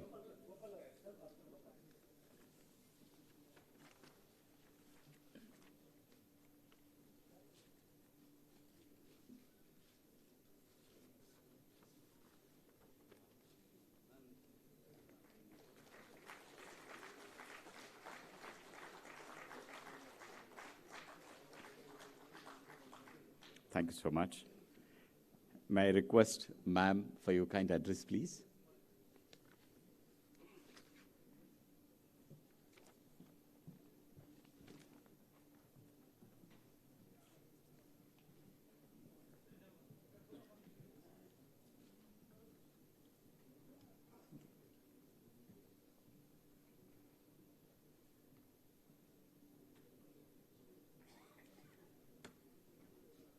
So the President of Fkcci, Dr. C.A.I.S. Prasad, who's laying down office tomorrow,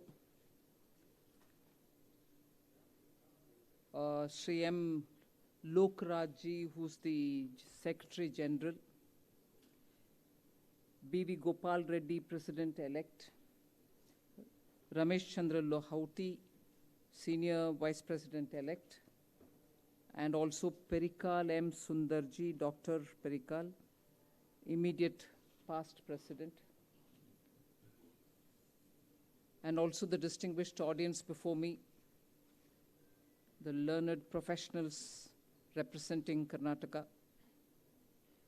It gives me immense pleasure to join you on the 105th annual general meeting that you're holding today. Thank you for inviting me. It gives me an opportunity to share some thoughts. I'll begin from some of the observations made by Shri I.S. Prasad, President, that having gone through the rigors of COVID, in which all of us together, the people of India, have pulled through what many other economies are not able to so successfully deal with. We have lots more to do. I'm not saying that we've succeeded in achieving everything that we want.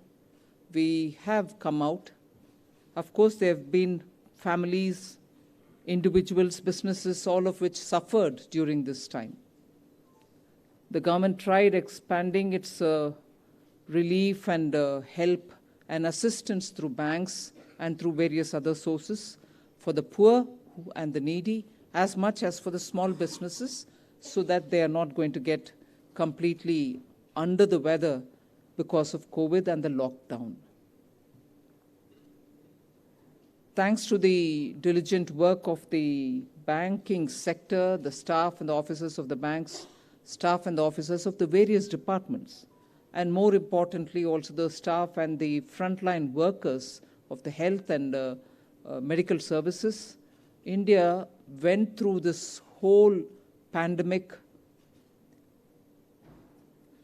with, of course, suffering, but succeeded in keeping itself steady, and businesses came out of it. There's more assistance needed by some sections. We are attending to them as and when we hear from them.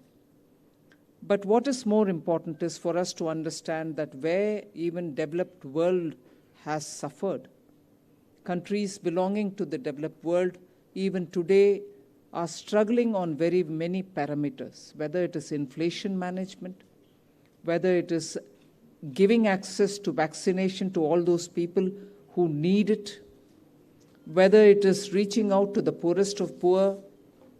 You find that different countries have had experiences very different from what India has had. When India not only has a very large population and a large country, very differently accessed through roads or any other connectivity parameters, but we've still, because we've had a good technological step taken well in time, not as though it was an anticipation of a pandemic, but necessarily a technological revolution of sorts that happened much before the pandemic. We had the access to use technology to provide relief, use technology to reach out to people, and use technology also to make sure that India's transparent processes are all there for everybody to see. So if vaccinations were reaching people, you had a COVID app through which every individual had their certificates given to them on vaccination. So when they were traveling, they didn't even have to have papers to carry. They could show it on their telephones because the app was there for everybody to see. Similarly, the encouragement which was given to the science and technology-related, research-related, fundamental assistance being provided for certifications enabled that even during the COVID period, we could get the vaccines in time, scale up the production in time, and as a result of which, we were able to take it to the villages and be sure that everybody who needs it gets it wherever they were living.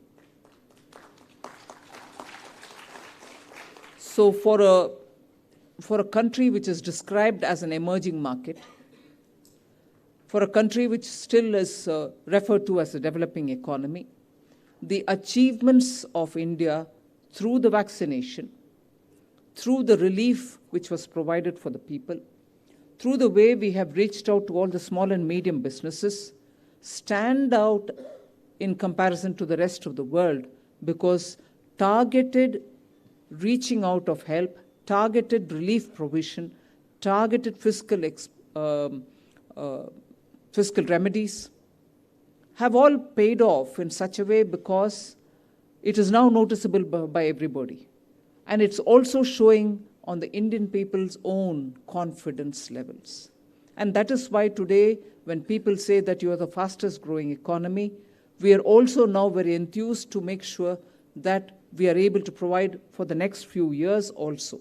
And at this time, I would like to recall the speech of the Prime Minister from the Red Fort on August 15th, where he clearly said, Panchapran, which are 5 such important dedications that we should commit ourselves to. And of the 5, 2 things which stand out are that we need to clearly work for a developed economy by 2047 and get over the baggage that we have of the colonialism, the period when we were all under some other country's rule, some other people's rule rather than our own people's rule. So these two are very important of the five. All five are equally important for us to remember and practice, but these two will stand out, especially when you are talking to an organization like the Chamber of Commerce and Industry. Now, when we need to take the first pran, which was given by the Prime Minister, make sure that we are building a developed India by 2047, it is a story of a possibility, and assuredly, if the same momentum continues as was seen through the COVID and immediately after that, it is not going to be difficult for us to reach 2047 if all of us also again go back to the slogan which Honorable Prime Minister has given, Sabka Saath, Sabka Vikas, Sabka Vishwas, but more importantly, Sabka Prayas. So if all of us put our effort together, building towards a developed economy in India by 2047 should not be difficult. And that is why when I stand in Bangalore and talk, I do remember that, as was again added in one of the very memorable slogans that Indians recite, Jai Jawan, Jai Kisan, we also heard Prime Minister add Jai Vigyan, and even better and very relevant for Bengaluru is Jai Anusandhan. Innovation. Innovation is going to be the key to many things that we can do between now and 2047. It is because of the innovation, the solutions which we have for very many of the festering problems of this economy, that we can achieve that desired developed economy status. And therefore, when I talk on Anusandhan or innovation, you know that Bengaluru actually is living through that experience of being very innovative, supporting startups. The state government, Karnataka state government, has done so much to facilitate startups, to understand them, periodically engage with them.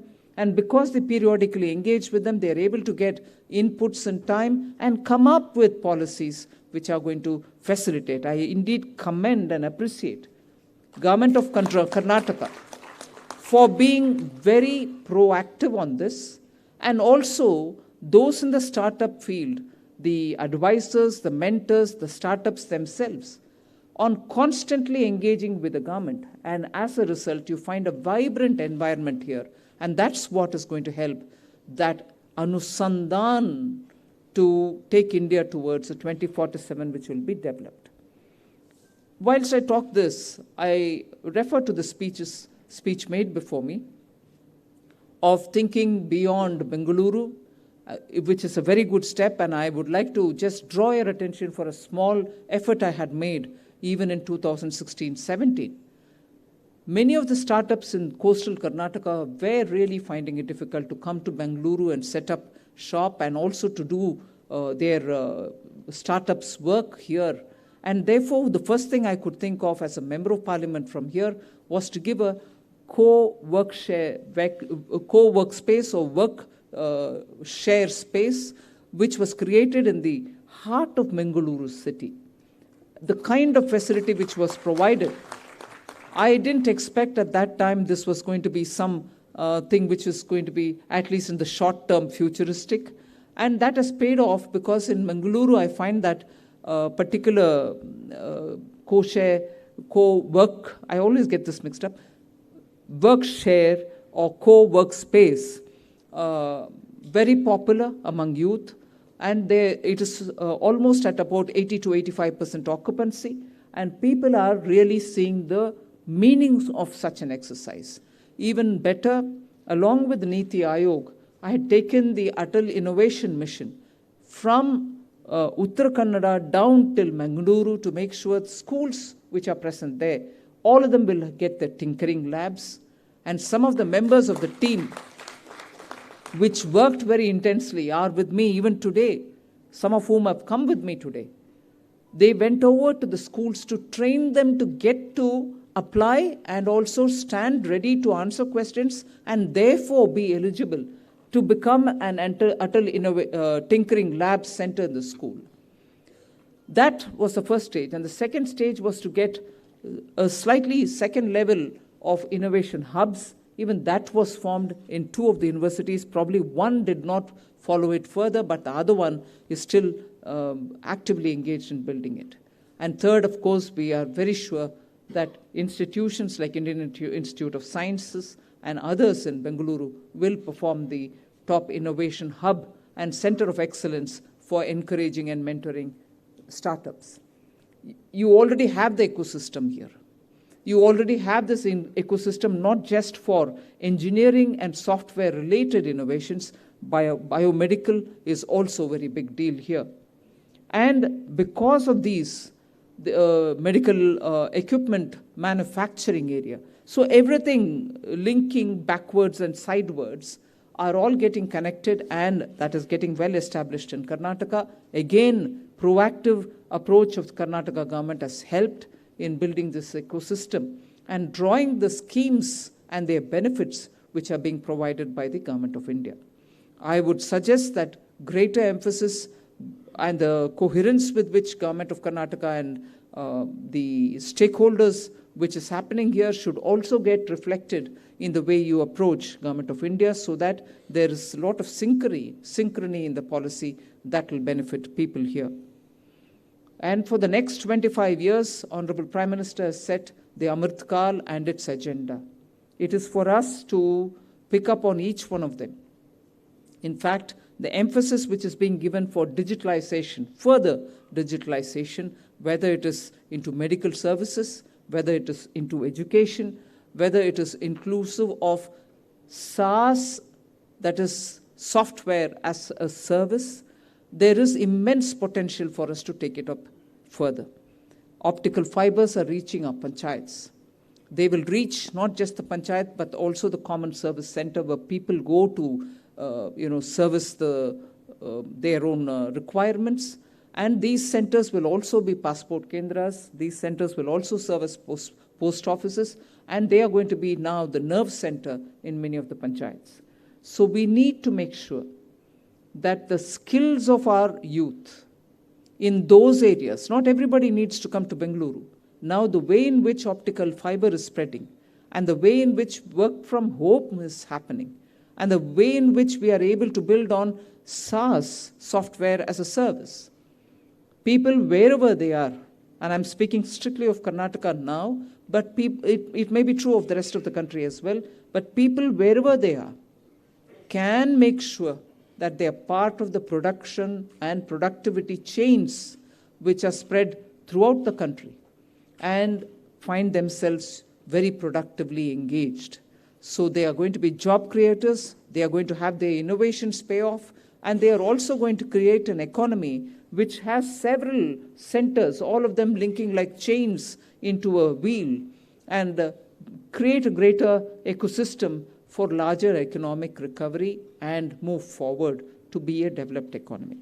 So there are several options nowadays which are opening up. The year of millets is next year, and Karnataka is a lead producer of millets. And as I said, just not software, just not IT-related industries, and just not medicine or just not medical equipments related. Millet and millet processing. Millet is now the gold for well-being. All over the world, there's market for it. India's largest producer. We, of course, are exporting, third largest exporter as well. But value addition is what is going to be important. You have to make it ready to use. And for that, you need a lot of startups looking at innovative ways of doing it. And for which people who are enablers in business, such as the chartered accountants, tax consultants, Chamber of Commerce, should identify ways in which these startups can function to benefit and bring in value additions in the millet processing area. This will give better price for the farmer is a fact well known. But what it will additionally give is the way in which we can export it to far more markets rather than just exporting the raw millet itself. Because people are today looking for ways in which they can speed up their kitchens and also serve on the table varieties. And for that, I think so much work, and I was glad that the Raichur Agricultural University worked together with Niti Aayog, and I was glad to be participant in that, along with the Agriculture Minister. There's immense scope for Karnataka to benefit from that. Startups can look at packaging, startups can look at speedier market discovery, price discovery, value addition, how to bring it about. There are ever so many things that startups can look at when you're looking at millets itself. Next year, India is also going to be the head or hold the chair for G20. G20 meetings where countries, all the 20 countries and also the multilateral institutions which are invited to participate will be moving all over the country. We are going to have, Honorable Prime Minister has said that G20 meetings will happen not just in Delhi. In fact, most of them will happen outside of Delhi. And there are several destinations. There are several destinations in Karnataka where the G20 meetings will be held. I hope and earnestly wish, and I'll certainly do my bit, for Karnataka to do its branding, for Karnataka to identify those products which can really be branded and showcased during the G20 meetings. It will immediately attract the attention of top leadership of the G20, which is moving all over the country during the course of next year. So I would honestly request Chambers of Commerce to work together with those industries, particularly small and medium, and those particularly in handicrafts, particularly those in which traditional Karnataka items are being produced. They should all be showcased so that the benefit of G20 coming over to Karnataka will be fully reaped by the people of Karnataka. Other than this, of course, India is looking at various markets to start looking at prospects for better exports. The Commerce Ministry is actively working on it.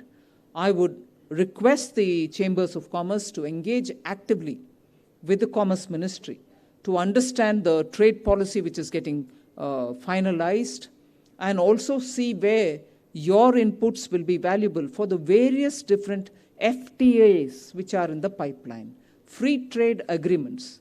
Commerce Ministry is actively working on several destinations where they are planning to have the FTA signed. You know that we've already signed one with Australia. You know we've already signed one with the UAE. Now there are negotiations going on with UK, with Canada, with also the European Union and many other countries. It is for the Chambers of Commerce to take all the challenges that you want to post before them, opportunities that you identify, and also make sure that the terms of negotiations are all something in which your inputs get well recorded. I don't want to take more of your time. Thank you for giving me this opportunity. Fkcci has always been active, particularly in your 105th year. You have so much to contribute to the economy, particularly of Karnataka and all of India.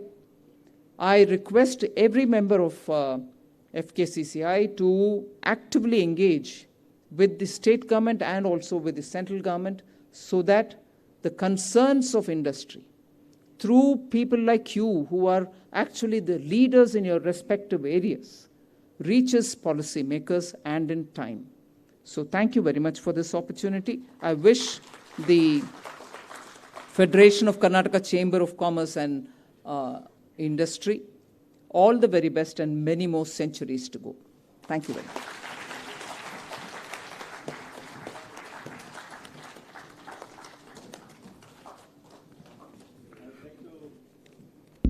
I would like to bring to information of Honorable Finance Minister. Our Chief Minister of Karnataka and Ministry of Industry has been brought several reforms. And recently when he came for Vision Karnataka 2025, he made a recommendation of 5 crores for Center of Excellence. We are going to join with the Government of India to see that Skilling India will be the day. And all the policies been suggested. And immensely thank you, Madam. And Dr. Pratima has come here from Nimans. Dr. Pratima. Here, please come. Dr. Pratima, kindly accept our honors at the hands of our Honorable During Finance COVID, actually, Minister. they've been done the great work from Nimans and everything.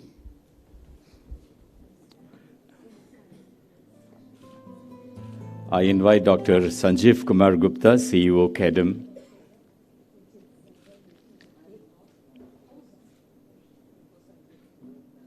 Sanjeev Kumar Gupta ji, please.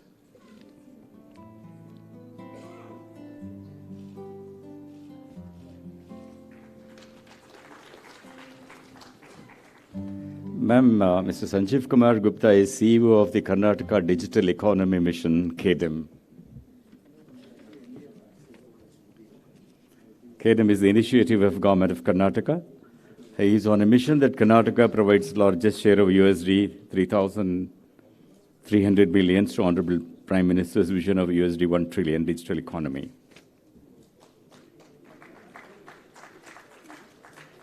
May I request Sri Anand Sai from Annapurna Trust to kindly come quickly onto the dais. May we have Sri Anand Sai? He is from Annapurna Trust.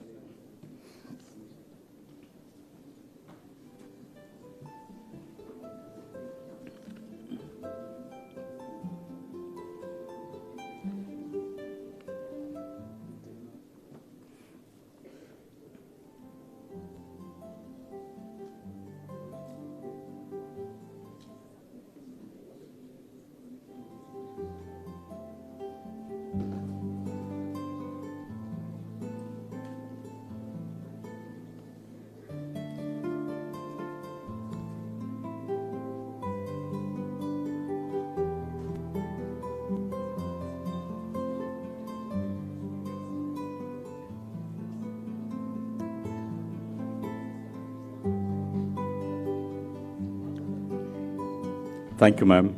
I request Senior Vice President-elect Sri Ramesh Chandra Lahoti ji to propose a vote of thanks. May I invite you, sir?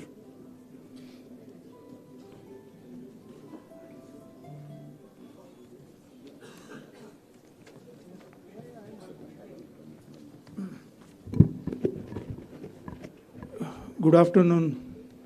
On behalf of Fkcci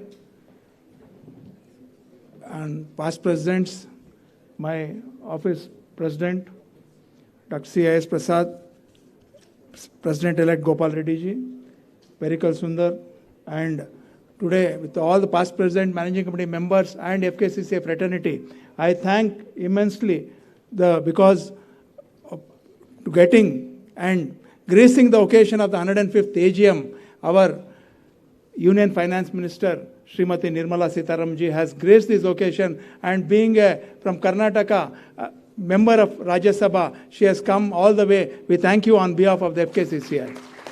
And it is Madam was saying of the city of innovation, but it is also city of where people have opportunities to youths by being an entrepreneur, not by an employer. So that is the motto of the Fkcci, and with more persuasion from our Dr. C.I.S. Prasad President, and with his we visited Delhi and you accepted him, and whole year with for the upliftment of Fkcci, trade, industry, commerce, our President has made more prominent efforts with the center and the state to make and achieve 5 trillion economy of our Prime Minister. That is the concern of our President-elect. And on behalf of Fkcci, I thank one and all who have participated here to 105th AGM. And without you, this would have not been possible. I also thank you one and all, including press and media. Thank you.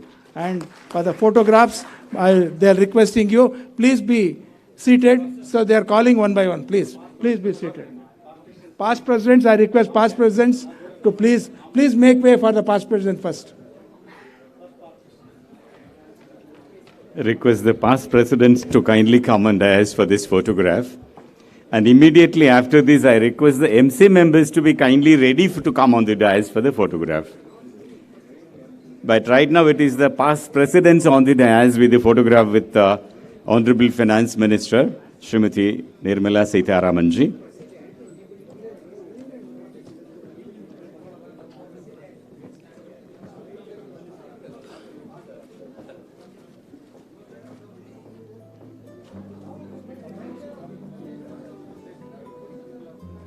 Yeah, immediately after that, the MC members.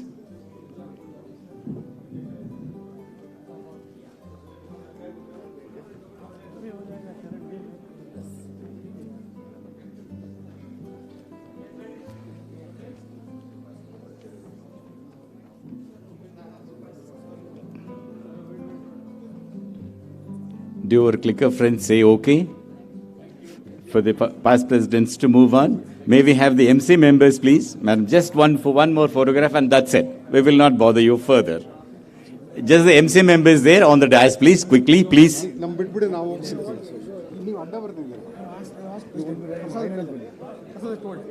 Please, MC members photograph ugly. Please wait, Mari.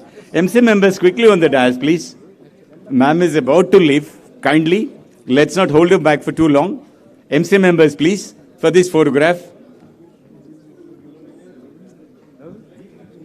And quickly, please, and quickly. We understand it's a very unique and once-in-a-lifetime opportunity, but it also means that we also stick to time and respect ma'am's time. We need to say thanks to ma'am and also take leave of her. Thank you very much, madam. Thanks for all your time, your attention and being here. Request people to kindly make way.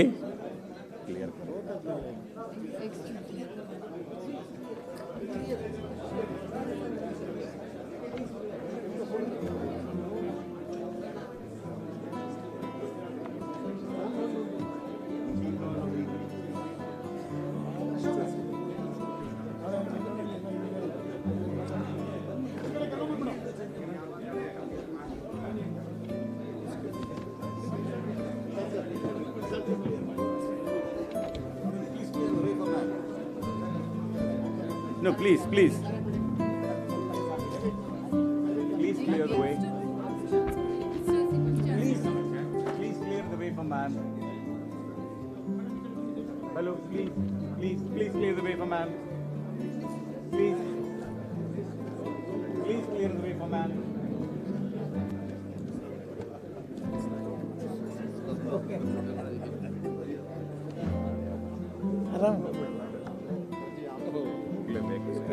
ಮುಂದ್ಗಡೆ ಎಷ್ಟು meeting ಇದೆ ಈಗ ನಾವು ಕಾದಂಗೆ ಇಲ್ಲಿ ನೀವು ಎಷ್ಟು ಜನ ಕಾಯ್ತಾ ಇದ್ದಾರೆ ಸರ್ ಅದೇ ಸರ್ ಕಾಯ್ತಾ ಇರ್ತಾರಲ್ಲ ಸರ್ ಹಿಡ್ಕೊಂಡು ನಿಲ್ಸ್ಕೊಳಕ್ಕಲ್ಲ ಅಲ್ವಾ ಮೇಡಮ್ನ thank you can switch off the mic